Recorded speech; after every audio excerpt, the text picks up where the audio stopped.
à tous, c'est Julie. Je vous retrouve aujourd'hui pour une vidéo pour faire un petit point sur les énergies de la nouvelle lune en Poisson qui aura lieu le 2 mars 2022 et qui va avoir une importance particulière et une puissance particulière du fait de deux conjonctions dont on va parler dans cette vidéo. Alors, je vais vous inclure une carte du ciel du 2 mars pour que vous puissiez vous rendre compte un peu plus facilement, visuellement, de ce qui va se passer.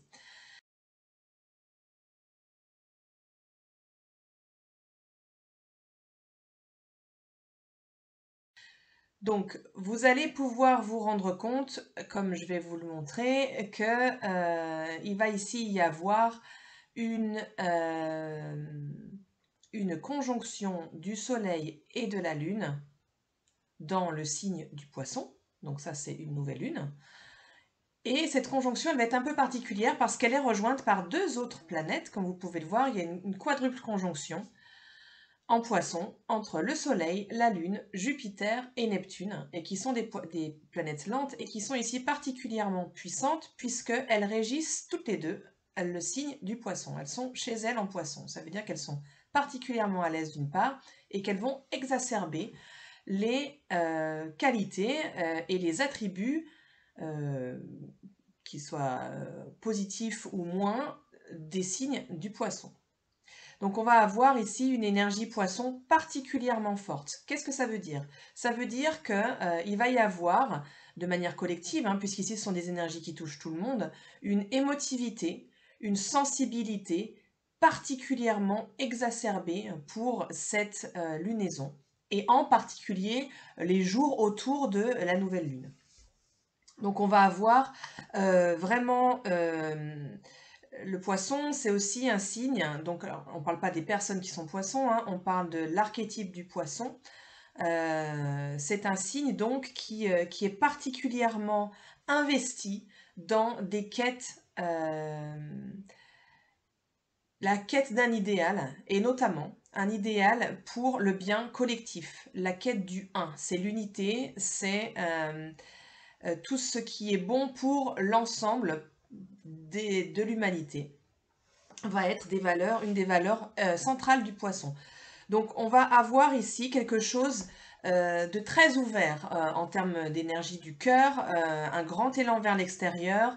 On va avoir plutôt une période où tout ce qui peut être de l'ordre de la rancœur, de l'ordre des conflits, vont être plutôt amenés à être dissous, notamment par l'énergie de Neptune qui est une énergie de dissolution particulièrement puissante.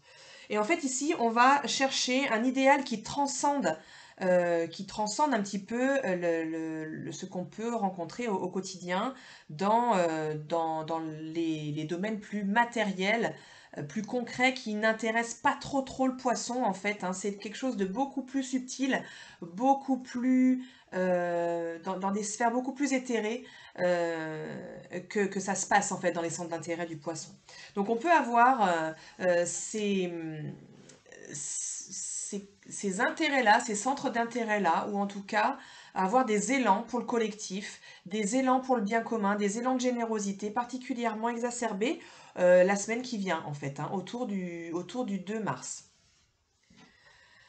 Ça va ouvrir toute une période ici qui va pouvoir nous permettre de mettre en œuvre quelque chose pour le bien collectif. Alors c'est le moment, comme chaque nouvelle lune, de poser des intentions pour le cycle de lunaison des 29 jours qui démarre au moment de la nouvelle lune. Mais ici, plus particulièrement, on va pouvoir se focaliser, je vais vous remettre la carte et vous allez pouvoir vous rendre compte, on va pouvoir se focaliser en particulier sur la relation entre les énergies masculines et féminines à l'intérieur de nous et à l'extérieur, donc dans les relations interpersonnelles et puis plus collectivement également. Pourquoi? Parce que de toute façon, une nouvelle lune, c'est une conjonction entre le Soleil et la Lune, et on a déjà cette idée d'une union particulière entre le féminin et le masculin, donc à l'intérieur de nous, comme je disais, ou dans les relations extérieures. on transcende l'idée de genre, hein. Ça va évidemment parler des relations hommes-femmes, mais ça va parler de manière plus globalisée de la relation masculin-féminin. Et ici, comme je vous le disais tout à l'heure, on a une deuxième conjonction qui est particulièrement importante du fait qu'elle est exacte, c'est-à-dire que toutes les planètes concernées sont exactement au même degré, donc c'est particulièrement fort. Ça tombe exactement au moment de la nouvelle lune, et il s'agit d'une conjonction entre la planète Mars, la planète Vénus, donc c'est-à-dire les archétypes du féminin, du masculin, et la planète Pluton, qui, elle, est la planète de l'archétype de l'alchimiste, de la transformation, de la transmutation. Pluton, il va venir chercher à creuser et en fait à ramener à la surface tout ce qui peut rester à travailler, à transmuter, à transcender. Donc en général, ces périodes-là où Pluton est activé, c'est pas des périodes forcément toujours très faciles, au contraire, puisqu'en fait ce qu'on va venir ici, c'est déterrer les vieux squelettes et pouvoir regarder en face tout ce qui n'est pas encore réglé sur une certaine thématique.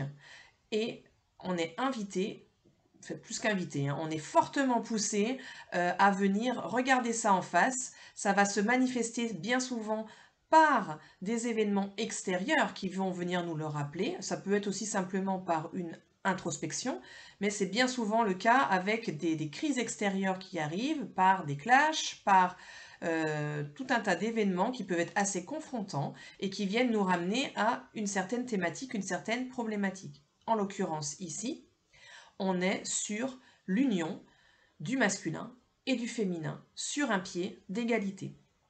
Donc je ne vais pas vous apprendre qu'on n'y est pas encore tout à fait, hein, il y a encore du boulot à faire.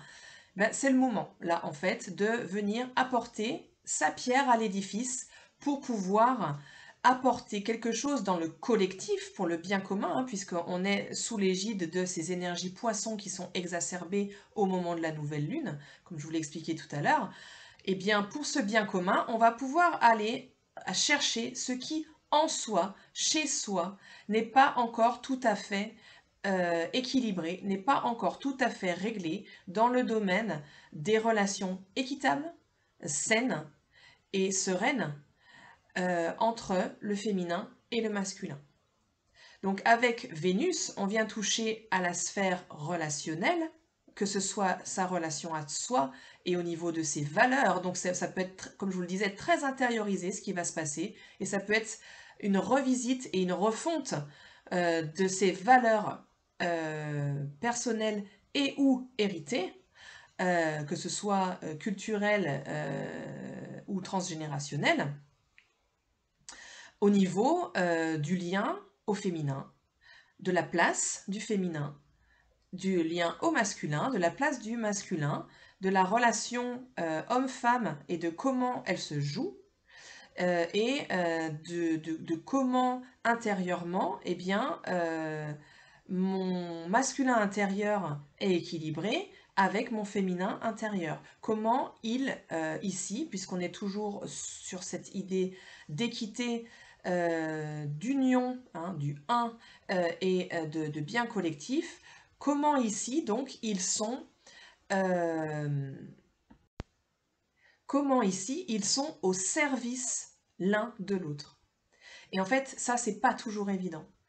Et je pense qu'il y a vraiment un travail nécessaire qu'on est appelé à faire en ce moment pour venir revisiter tous ces lieux, tous ces endroits dans notre vie, intérieure et ou interpersonnelle, où en fait on a des moments dans des automatismes hérités de longue date, puisque là on touche à l'inconscient collectif, hein.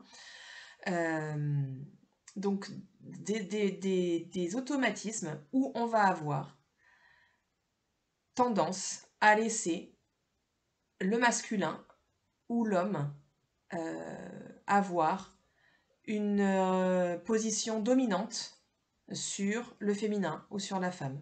Et inversement, où on va laisser avoir le féminin avoir une position dominante castratrice sur le masculin. Alors, tout ça, ça va peut-être se jouer dans des petits détails du quotidien, probablement d'ailleurs.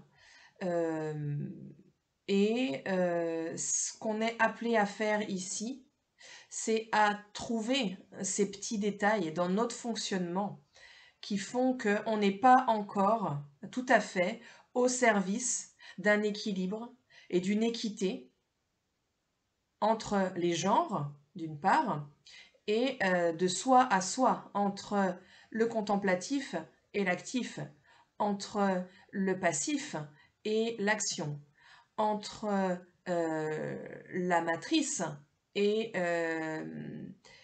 la mise en mouvement, entre le côté maternel et le côté où on va se pousser à se mettre en action. Tous ces endroits où intérieurement on va pouvoir se faire violence entre des parts plus féminines et des parts plus masculines intérieurement dans notre relation de nous à nous, eh bien, il est ici temps d'arriver à la réalisation que ces petites violences qu'on se fait à soi, en fait, contribuent à nourrir et à alimenter les violences entre le féminin et le masculin au niveau collectif. C'est toujours la même chose, ce qui est en haut est comme ce qui est en bas.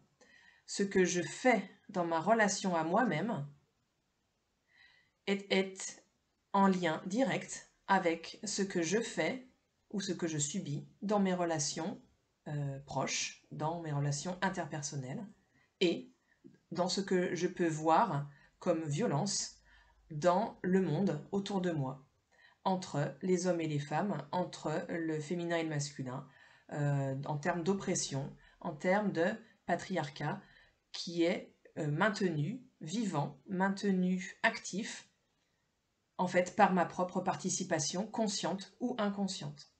Alors ici, comme vous voyez, ce qui va se jouer, c'est extrêmement profond, c'est pas pour rien. Pluton, il est particulièrement actif ici, puisque comme je vous disais, la conjonction, elle est exacte. Et en plus de ça, cette conjonction, elle a lieu en Capricorne. Donc ici, on vient toucher des choses qui sont particulièrement sérieuses.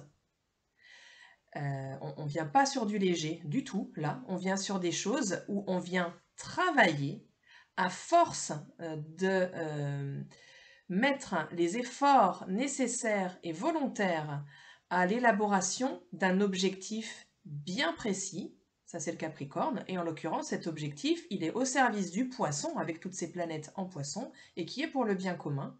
Et elle est fortement, fortement teintée de cet équilibre entre masculin et féminin.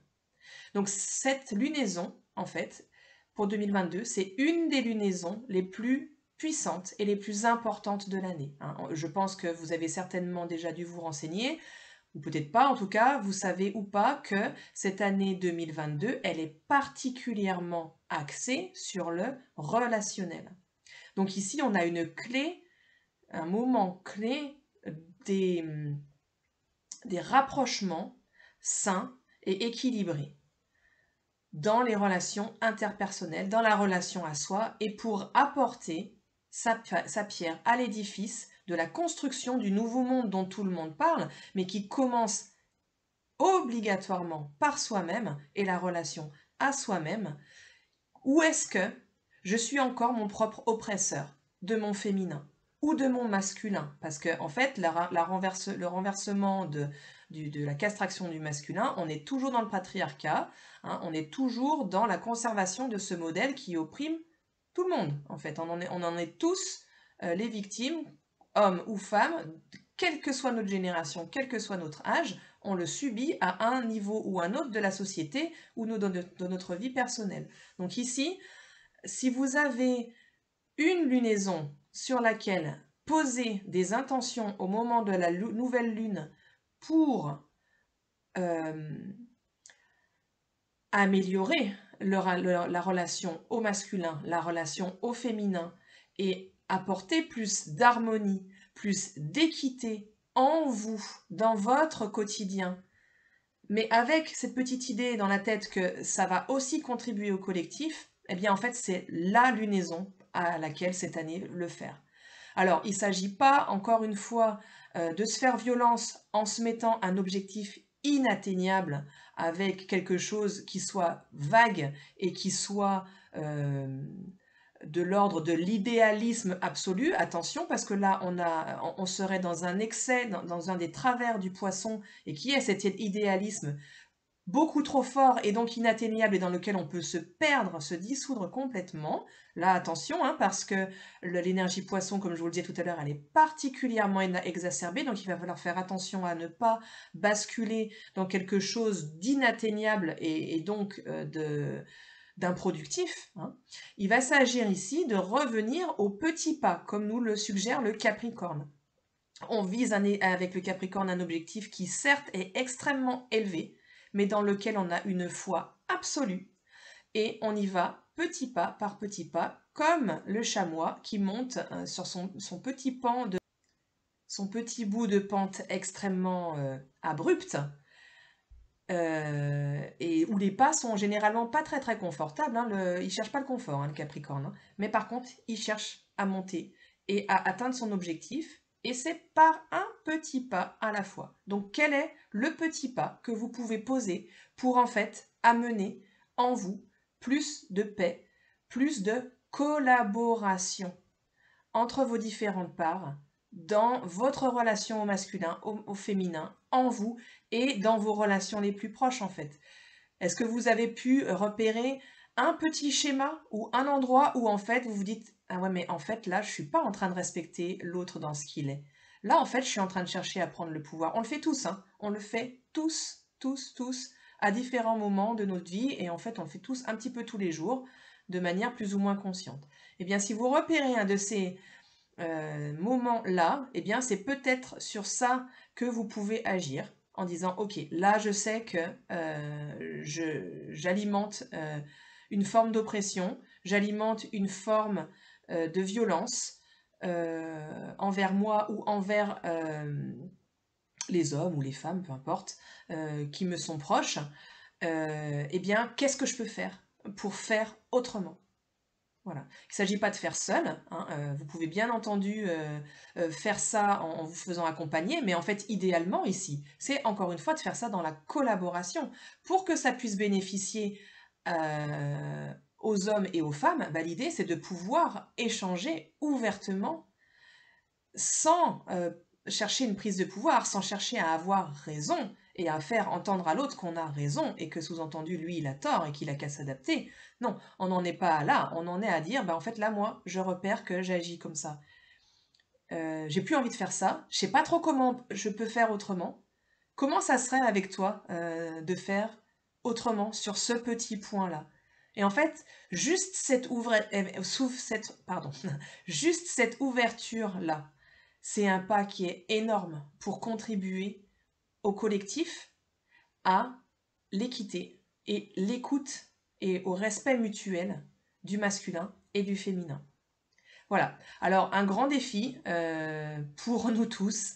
Je vous souhaite du courage et aussi beaucoup, beaucoup, beaucoup d'empathie, de douceur envers vous, parce que c'est surtout pas le moment de se juger, c'est le moment, au contraire, de se prendre par la main et de se dire, ben, comme on accompagnerait un tout petit enfant qui apprend à marcher, et ben, je t'accompagne vers ce nouveau pas, vers cette nouvelle marche, vers quelque chose de nouveau que moi-même je connais pas, mais on y va ensemble. Voilà, bah, j'espère lire vos retours sur comment vous vivez tout ça. Je vous souhaite une très très belle nouvelle lune et je vous envoie plein plein plein plein de douceur et je vous dis à très vite pour une nouvelle vidéo.